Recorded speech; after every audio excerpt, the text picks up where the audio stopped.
This is our second video.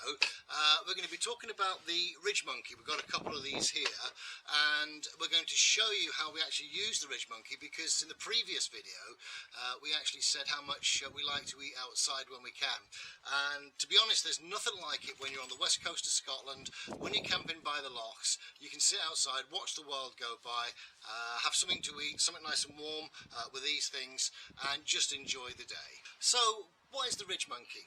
This is the little device here, which some models you can actually split in half and make two halves to cook with.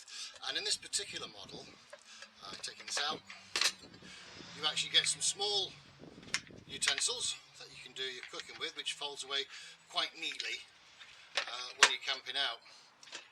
So that's what we're going to do.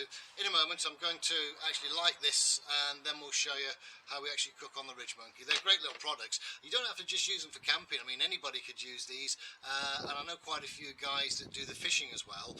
They like to have something warm when they're out fishing. They take a small gas stove with them, and they take a Ridgemonkey with them. It's a great way of preparing some hot food. Okay, just for a small snack this afternoon, we're going to have a toasty. Inside this we've actually got some ham, some cheese and tomato, and what we normally do is butter the bread on the outside. So I'll start cooking now.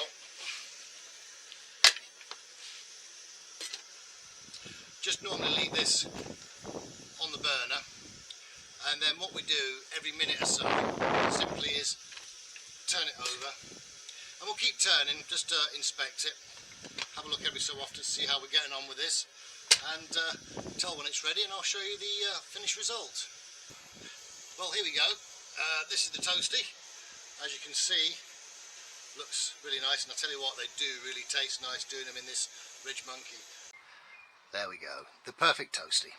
Cheers. Okay, that's our video for now. We hope you enjoyed it. So just for now, we'd like to say bye. Thank you. Bye bye.